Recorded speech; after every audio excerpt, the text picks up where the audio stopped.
biyahe tayo ngayon papuntang Cagpili, pero hindi dyan sa mga bangka na yan. Hindi tayo sasakay dyan, kundi magmumotor tayo. Magandang hapon na. Morning pa pala. Oras natin 9:50. Bibiyahe tayo ngayon papuntang papuntang Cagpili mula dito sa bayan ng Oras. Galing tayo ngayon ng Pantalan. Pinakita ko lang yung mga sasakyang bangka nila o tinatawag nilang buti. Pero tayo ngayon susubukan nating makarating ng Cagpili sa pamamagitan ng motor. 'Di ba? Motor na di gulong, hindi bangkang di motor. Ayan. So ngayon palabas na tayo ng Oras. Nasa nasa Pagkawi. Tapos yung video natin mamaya itutuloy ko na lang doon sa yung papasok na doon yung rough road, di ba? Ayan.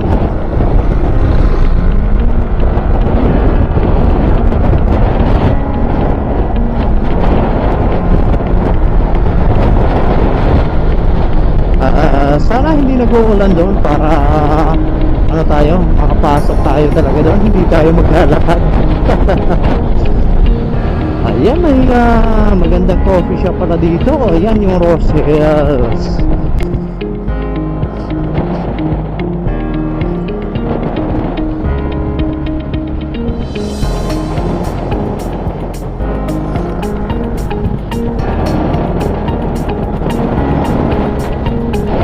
Ayun mga kabiyahero. Malapit na tayo sa bayan ng Artitsi o Artitsi Eastern Samar. Dito sa lugar na to bawal pong sigarilyo, bawal magtinda ng sigarilyo at bawal manigarilyo. At saka yan hindi lang doon sa bayan kundi pati sa mga barangay bawal.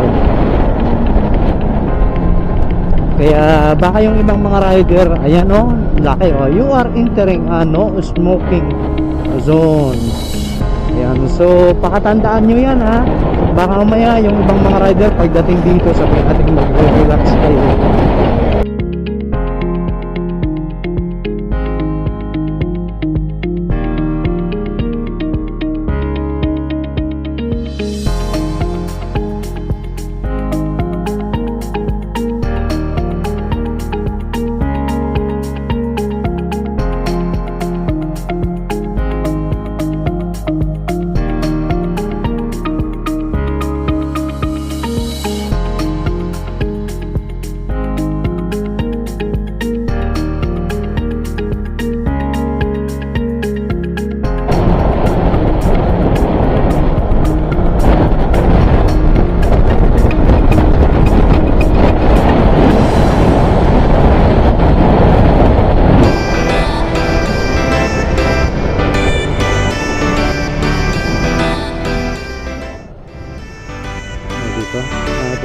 Ganito ba naman yung makikita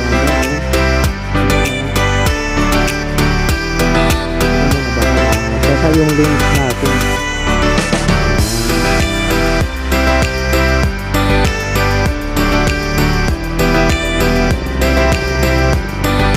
Diretso na tayo kasi yung oras natin is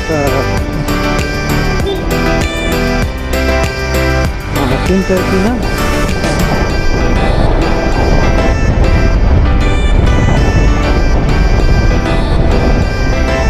Hindi na sila dito.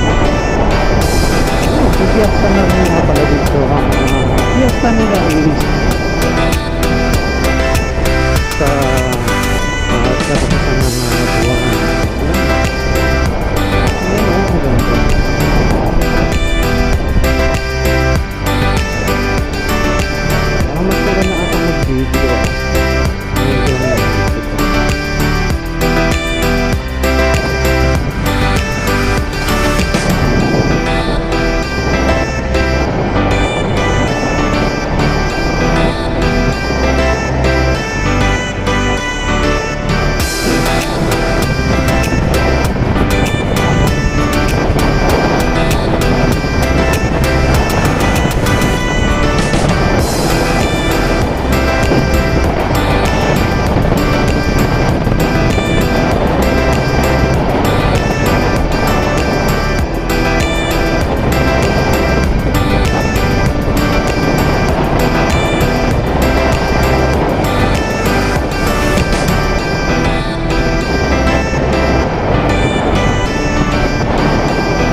nandito na tayo, malapit na tayo sa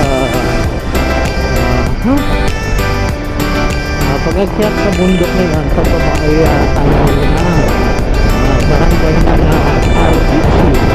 Pag ipapapunta tayo ng isang barangay lang, isang lugar ng Corazon Sama, papunta sa upstream barangay, pero dito tayo dumaan sa RPC. Ayan, pagbaba nitong ano na to, bundok na to, ayan yung barangay Tando. At saka sa unahan, doon tayo papasok papunta ng Bato or barangay, papunta ng barangay Kagpili. Maganda sana kung nakakapagpalipad tayo ng drone. Ang problema, nagkaroon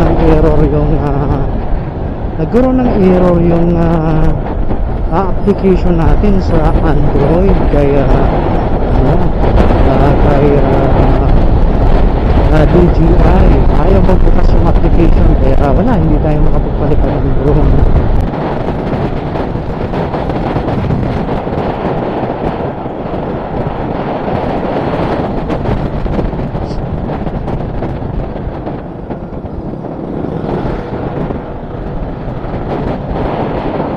Dahan-dahan dahil wala tayo sumasok papunta sa barangay Bato. Dati secure lang po ng ano,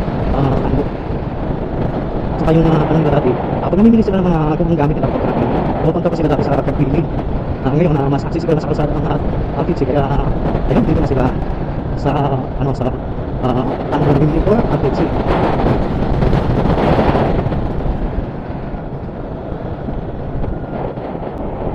Ayan yung nakikita nyong kalsada na yan, papasok tayo dyan. Dito.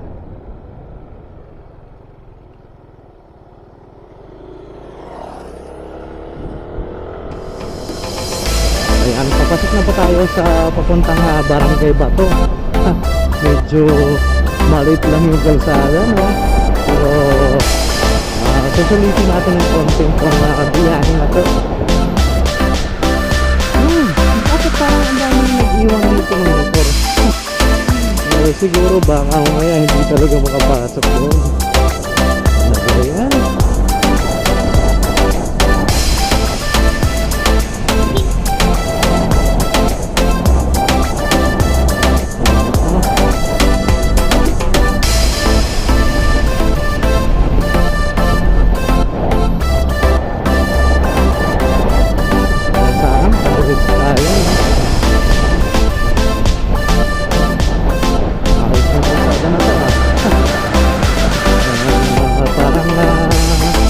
Malubak kami sa simentado. Galing ng contractor siguro nito.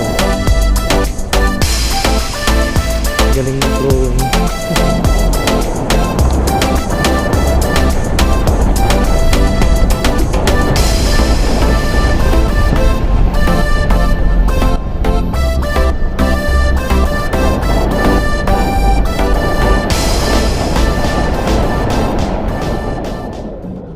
Ayun, lumampas tayo. Makakabot na ito motor? Wala naman pili. Kayain. Kaya. Sige, thank you. Ayun, diretso na tayo papuntang Kagpili. Ang saya siguro ng biyahe na to. May sumito na naman pala dito. So ngayon, yung nandun kanina medyo maputik yung motor nila. Ngayon susubukan naman natin makarating doon gamit si Inmax. Pupunta tayo ng Kagpili. Ayan dito pa lang masarap na. Tsaka mayroong mga nag-iwan ng motor dito siguro sabi nila hindi na kami tutuloy. Ayun, ang sarap. Sarap ng kalsada, medyo malubak. Malubak-lubak. At saka, ayan ang kulay ng kalsada, Merong sumubok pero hindi. Merong sumubok pero hindi umabot. Buti na lang, ang gulong natin ay naka-dual sport tayo. Yun ang advantage ng gulong na dual sport.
Kaya nga to.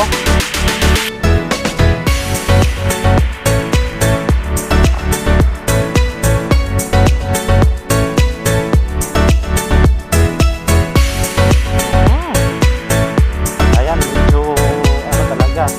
Kung hindi ka naka-dual spot dito o yung stick style lang ang gamit mo, malamang mahihirapan ka dito.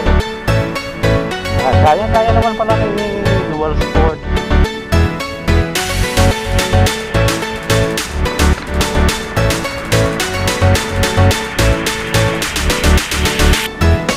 May dapat dito pamatronon. Wow.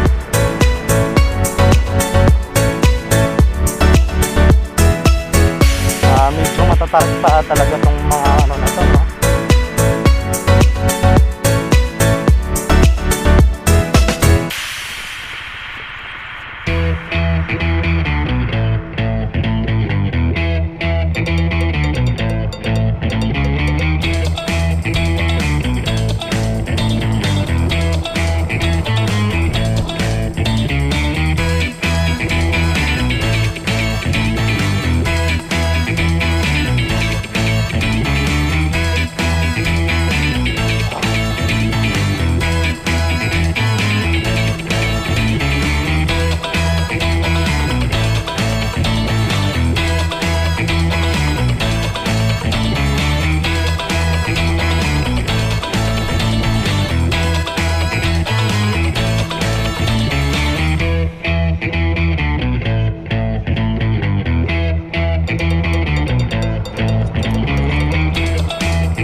Akala nyo sarap sana kung magpapalipad tayo ng drone, no?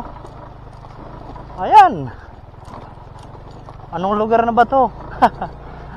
Anong lugar na ba to? Eh di ba to?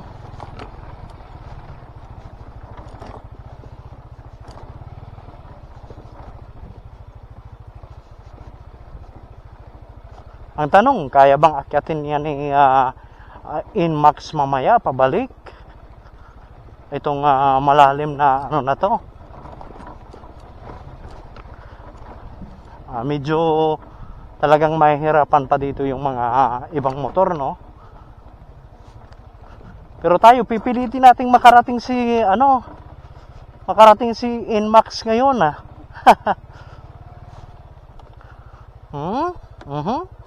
Aha.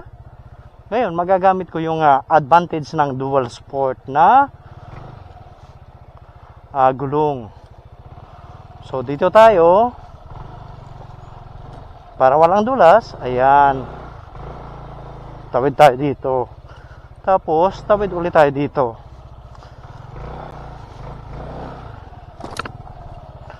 Ayan, nalaglag. Dito tayo sa taas.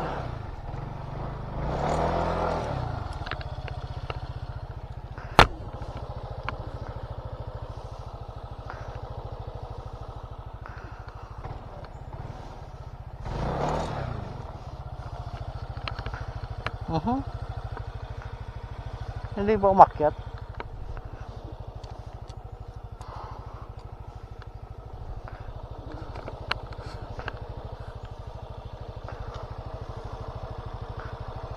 Ayun, ayaw umakyat.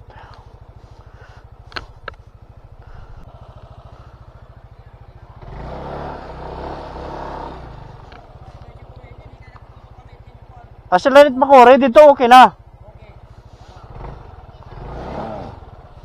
Ah.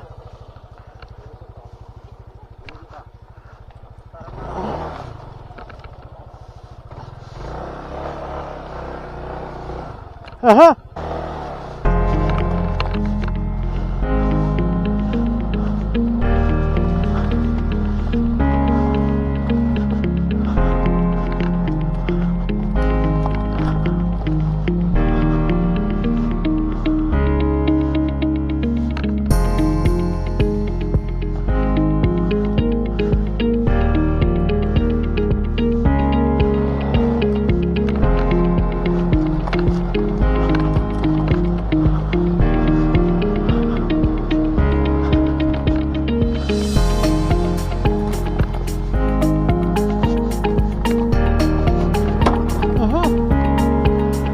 Sa gantagla ah.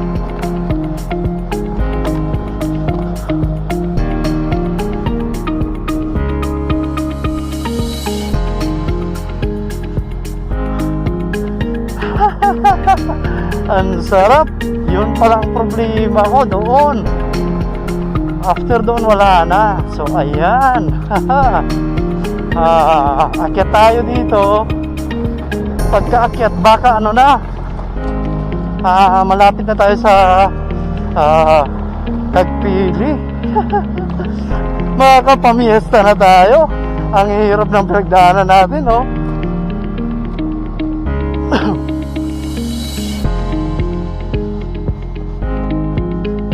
Ang sarap. Ang sarap. Ayan, may tulay na naman. Okay lang, may tulay, pero wag lang yung medyo alanganin ang ano yan, yung parang medyo malalalim, no? Dito tayo, gitna na lang tayo para sigurado. Tapos pagdating dito, tutuloy tayo dito.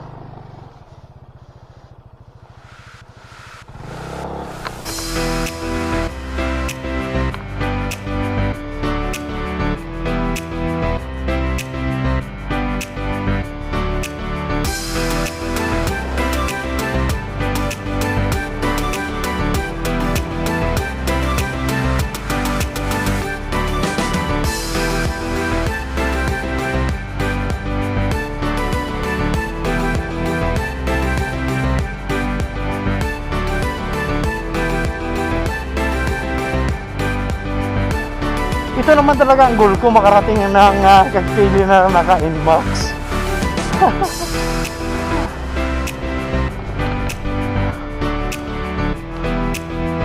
Sarap.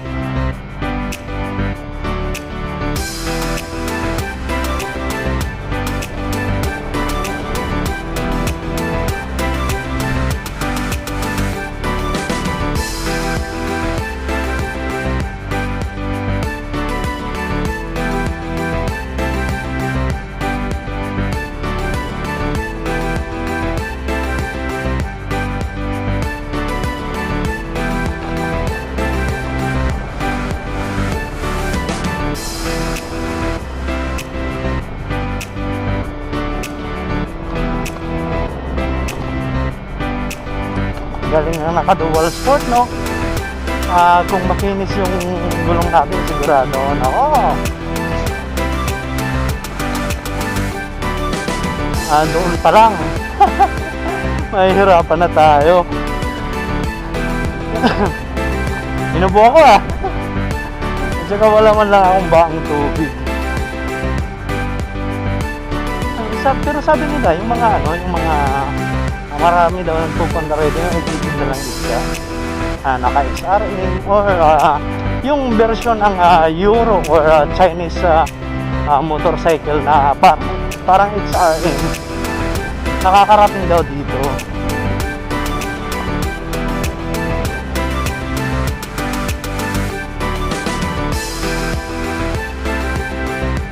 parang malapit na nga tayo ah. Ito na ba yung dati na dinaanan ko? Ibig sabihin, ganun lang pala kalaki. Hindi kung magiging maayos kong kalsada na to eh. Ito ba yun? Ito na nga ata yun ah. Oh, hindi pa. Wala pa yung malalim. Kasi iniisip ko mayroon pang isang sapa na medyo malalim.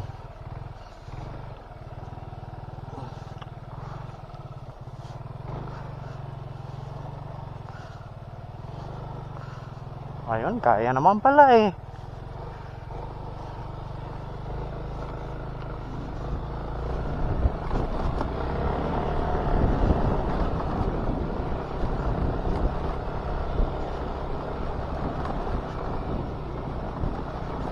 Wag lang uulan, baka mapilitan akong magkarga sa butik Inmax. Ang bigat nito.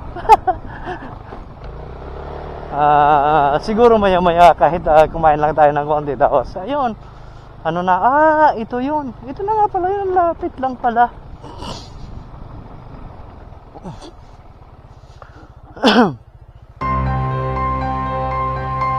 Ito na nga yun. Kapamiesta rin ako sa wakas. Ang sarap.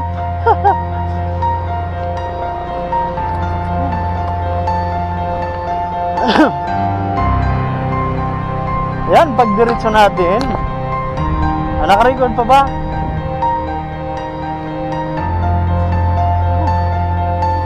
Ano muna tayo? Kukuha tayo ng video. Ayan. Kunting kimbot na lang, nasa kagpiling na tayo. Dala natin si Inmax, oh. Tapos, medyo naputikan tayo doon. Meron kasing part na pagkatawid ng tulay. Maputik talaga. Ang sarap ng biyahe natin, oh.